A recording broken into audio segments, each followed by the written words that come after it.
নমস্কার বন্ধুরা, আমার চ্যানেলে আরো একটি নতুন ভিডিওতে সকলকে জানাই স্বাগত। আশা করছি সবাই ভালো আছো, সুস্থ আছো। প্রত্যেক দিনের মতো বেশ কিছু জানা অজানা কিচেন টিপস নিয়ে আজকে আবারও হাজির হয়েছি তোমাদের মাঝে। আশা করছি আজকের প্রত্যেকটা টিপস তোমাদের ভীষণ উপকারে আসবে এবং ভালো লাগবে। চলো দেখে নিই আজকের প্রথম টিপস। আমাদের বাড়িতে এমন কিছু জিনিস আছে মাঝে মধ্যে সেলাই খুলে যায় বা ছিঁড়ে যায়, আমরা কিন্তু সঙ্গে সঙ্গে দর্জির কাছে দৌড়ই না। আমরা বাড়িতে থাকা সুতো দিয়েই কিন্তু জিনিসটা সেলাই করে নিই। অনেক সময় চোখে এত বাঁধে যে ছোট্ট সূচে সুতো পরানোই যায় না। তখন কিন্তু বাধ্য হয়ে বাচ্চাদেরকে আমরা বলি যে ছোট্ট সূচে সুতো পরিয়ে দেওয়ার জন্য, কারণ ওদের দৃষ্টিশক্তি অনেকটাই বেশি। বিশেষ করে বয়স্ক মানুষরা, তারা অনেক কিছু বয়স হলে বসে থাকে, অনেক কিছু সেলাই করতে মন চাই, তবে কিন্তু এই ছোট্ট সূচে সুতো একদমই পরাতে পারে না। তাই ছোট্ট টিপস নিয়ে নেবে নেল পলিশ। আমাদের প্রত্যেকের কাছে নেল পলিশ থাকে। একটুখানি নেল পলিশ যদি সুতোর মাঝখানে বা সুতোর উপরে একটু লাগিয়ে দাও, তাহলে দেখবে সেকেন্ডের মধ্যে ছোট্ট সূচে সুতো পরিয়ে ফেলতে পারবে। এখানে আমি নেল পলিশ নিয়ে এই সুতোর মুখের মধ্যে একটুখানি লাগিয়ে কিছুক্ষণ রেখে দেবো এটাকে শুকনো হওয়ার জন্য। শুকিয়ে গেলেই তোমরা দেখতে পাবে কত সহজেই তোমরা যে কোনো ছোট্ট সূচে সুতো পরিয়ে ফেলতে পারবে এই ছোট্ট টিপস অ্যাপ্লাই করে। আমরা অনেকেই আছি, মানে বয়স্ক হোক বা কম বয়সী, চোখে বাঁধে এই ছোট জিনিস দেখতে পাই না। তো আমি কিছুক্ষণ লাগিয়ে রেখেছিলাম, শুকিয়ে গেছে, আর এবার দেখো সেকেন্ডের মধ্যে কিন্তু আমরা ছোট্ট সূচে সুতো পরিয়ে ফেলতে পারবো। যেহেতু নেল পলিশ দেওয়ার কারণে এই সুতোটা অনেকটাই নরম থাকে, আর নেল পলিশ দিলে কিন্তু সুতোটা শক্ত হয়ে যায়। তাই সেকেন্ডের মধ্যে কিন্তু যে কোনো সূচে সুতো পরিয়ে ফেলতে পারবে এই ছোট্ট টিপসটি অ্যাপ্লাই করলে। আশা করছি এই টিপসটা তোমাদের অনেক বেশি কাজে আসবে। ভালো লাগলে লাইক, কমেন্ট, শেয়ার করে আমার পাশে থেকো। চলো পরবর্তী টিপস দেখে নিই।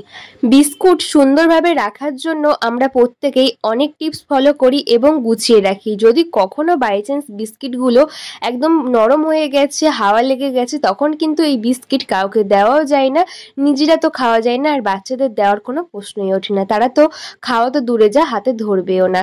তাই আমরা কিভাবে বিস্কিটটা ফেলে না দিয়ে আগের মতো একদম করকরে সুন্দর করে নিতে পারি, তার জন্য আজকে ছোট্ট টিপস। কারণ বিস্কিট যদি এইরকম নরম হতে থাকে কোনো কারণবশত, তাহলে অনেক টাকাই লস হয়, খাওয়া যায় না, কাউকে দেওয়াও যায় না।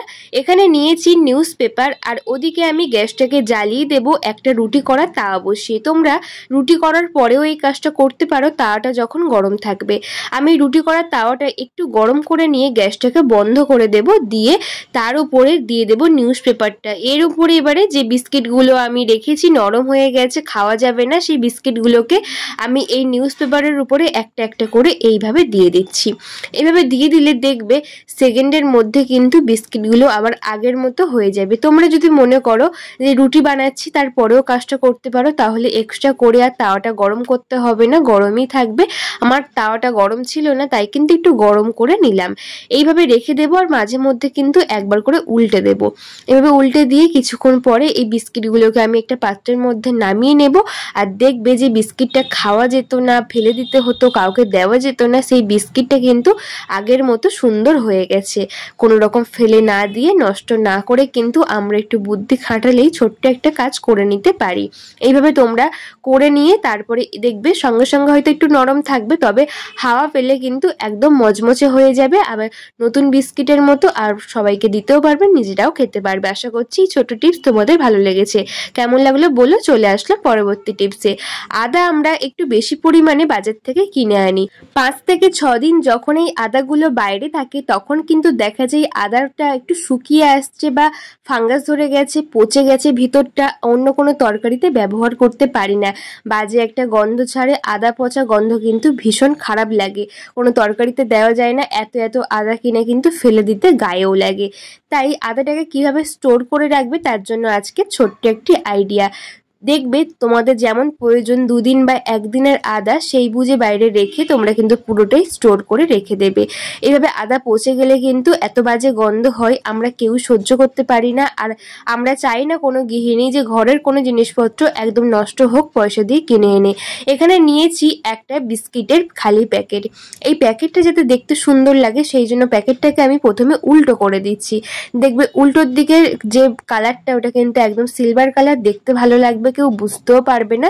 তাই কিন্তু আমি এইভাবে বিস্কিটের প্যাকেটটাকে পুরোপুরি আমি উল্টো করে দিলাম। দেওয়ার পরে মুখের দিকে যে অংশটা আছে সেটাকে একটু মুড়ে নেব, নিয়ে এই বিস্কিটের প্যাকেটের মধ্যে কিন্তু আমি সমস্ত আদাটাকে স্টোর করে রেখে দেবো। দেখো বন্ধুরা, আমাদের যে আদাগুলো অনেক বেশি কেনা হয়ে গেছে, সেই আদাগুলো আমি এইভাবে প্যাকেটের মধ্যে রেখে দিচ্ছি। আমি প্রায় 1 দিন বা 2 দিনের জন্য একদম সামান্য আদা বাইরে রেখে দিচ্ছি, আর বাদবাকি আদা কিন্তু সম্পূর্ণ প্যাকেটের মধ্যে দিয়ে আমি এটাকে রেখে দেবো একটা ক্লিপ দিয়ে ফ্রিজের মধ্যে। এইভাবে ফ্রিজের দরজার মধ্যে আমি 2টো ক্লিপ দিয়ে লাগিয়ে দিয়েছি। তোমরা বলতে পারো যে ফ্রিজের দরজার মধ্যে কেন রেখেছি? অনেক সময় দেখা যায় এত পরিমাণে বাজার করা হয়ে যায় যে ফ্রিজের মধ্যে জায়গা থাকে না। তাই ছোটোখাটো জিনিস যদি এইভাবে রেখে দিই তাহলে কিন্তু সুন্দর মতো স্টোর করা যায়। আশা করছি ছোট টিপস তোমাদের ভীষণ উপকারে আসবে। কেমন লাগলো বলে চলে আসলাম পরবর্তী টিপসে। বন্ধুরা, আমরা অনেকেই আছি বাড়িতে যে মেডিসিন খাই বা এইরকম ওষুধপত্র সব ড্রয়ারের মধ্যে রাখি যাতে হাতের কাছে পেয়ে যাই। তবে যতবার আমরা ড্রয়ারটাকে গুছিয়ে রাখি না কেন, এই ওষুধ প্রত্যেক দিন যেহেতু লাগে, বারবার বার করতে করতে পুরো ড্রয়ারটা এলোমেলো হয়ে যায়, অগোছালো হয়ে যায়। প্রত্যেক দিন গোছালেও মনে হয় যেন ভীষণ পরিমাণে অগোছালো হয়ে আছে। অনেক সময় একটা দুটো ওষুধও কিন্তু দরকারি খুঁজে পাই না, কারণ আমরা এখন প্রত্যেকটা মানুষ আছি বাড়িতে 3-4 জন প্রায় ওষুধ খেয়ে থাকি। তাই এইভাবে তোমরা একটা কাজ করবে, নিয়ে নেবে একটা ছোট্ট কন্টেনার, এইরকম কৌটো। এই কৌটোর মধ্যে যদি আমরা বাড়িতে প্রত্যেকটা মেম্বারের ওষুধ এক জায়গায় রাখি তাহলে কিন্তু বারবার এখানে ওখানে খুঁজতে হবে না। ড্রয়ারের মধ্যে রাখলে কিন্তু ড্রয়ারটা মানে অগোছালো হয়ে যাবে না। তাই এখানে আমি 2-3 জনের ওষুধ একসাথে রেখে দিচ্ছি এইভাবে। তাহলে কিন্তু আমার ওষুধগুলো মনে হবে যে আমি কোথায় রেখেছি। এই কৌটোটা কোথাও একটা ঘরের কোনায় রেখে দেব, তাহলে হাতের কাছে পেয়েও যাব। প্রত্যেকদিন যেহেতু আমাদের ওষুধ খেতে লাগে, তাই কিন্তু এইভাবে গুছিয়ে রাখবো। দেখো, সমস্ত ওষুধের পাতাগুলোকে আমি গুছিয়ে রাখছি। আর তোমাদের বাড়িতে যদি 3-4 জন ওষুধ খেয়ে থাকে তারাও কিন্তু এইভাবে গুছিয়ে রাখতে পারো। আবার মনে হয় যদি ওষুধ গুলিয়ে ফেলি তাহলে কিন্তু একটা পলি ব্যাগ করে সুন্দর মতো কিন্তু প্রত্যেকটা ভাগ ভাগ করেও তোমরা এর মধ্যে রাখতে পারো সুন্দর করে। তাই একটা সুন্দর বক্স করে রাখা ভীষণ পরিমাণে দরকার, কারণ এখনকার দিনে আমরা প্রত্যেকেই ওষুধ খেয়ে থাকি। তবে ওষুধগুলো ড্রয়ারে রাখলে বা টেবিলে রাখলে এখানে ওখানে থাকে, দেখতে খারাপ লাগে। তাই কিন্তু একটা বক্স করে রাখলে এটা হাতের কাছে পেয়েও যাব আর দেখতেও খারাপ লাগবে না। যদি মনে হয় যে আমরা ওষুধ গুলিয়ে ফেলবো পুরো পরিবারের ওষুধ এক জায়গায় রাখতে গেলে, তাহলে আমি এখানেও কিন্তু আরও একটা ওষুধের প্যাকেট করেছি, সেই প্যাকেটটা কিন্তু আমি সুন্দর মতো রেখে দিচ্ছি এর মধ্যে। তাহলে কিন্তু কোনো রকম অসুবিধা হবে না। তোমরা পলিব্যাগের মধ্যে কিছু ওষুধ এইভাবে রেখে দেবে এর উপরে। আশা করছি ছোট টিপস তোমাদের কাজে আসবে। কেমন লাগলো অবশ্যই কমেন্ট করে জানিও প্রত্যেক দিনের মতো। আর নতুন বন্ধু হয়ে থাকলে আমার এই ভিডিওতে একটা সাবস্ক্রাইব করে পাশে থাকা বেল আইকনটা প্রেস করে দিও, যাতে নতুন নতুন ভিডিও আসলে সবার আগে তোমাদের কাছে পৌঁছায়। অবশ্যই তোমরা সাপোর্ট করো, তবেই নতুন নতুন ভিডিও তোমাদের জন্য আনতে পারবো। দেখো, আমি কিন্তু এইভাবে ওষুধগুলো রেখে দিই, তাহলে হাতের কাছে পেয়ে যাই। যদি তোমাদের মনে হয় যে গুলিয়ে যাবে তাহলে কিন্তু পলি ব্যাগে করে প্রত্যেকটা মানুষের ওষুধ এইভাবে রেখে দেবে। 4-5 জনের ওষুধও কিন্তু আরামসে রাখতে পারবে, আর দেখতেও খারাপ লাগবে না, সুন্দর লাগবে, হাতের কাছে পেয়ে যাবে। চলে আসলাম পরবর্তী টিপসে। এখানে নিয়েছি 1 টুকরো লেবু। লেবুর মধ্যে যদি আমরা হারপিক দিয়ে দিই তাহলে কি হতে পারে বন্ধুরা, সেটাই আজকে আমি দেখাবো। এখানে আমি 1 টুকরো লেবু নিয়েছি, তার মধ্যে আমি কিছুটা হারপিক দিয়ে দিচ্ছি।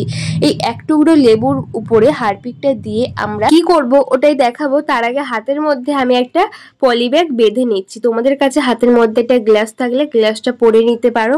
পলিব্যাগ দিয়ে আমি বেঁধে নিয়েছি, আর এটা সেফটির জন্য, যাতে আমার স্কিনে কোনো ক্ষতি না হয়। তোমরা অবশ্যই কাজটা করে নিও।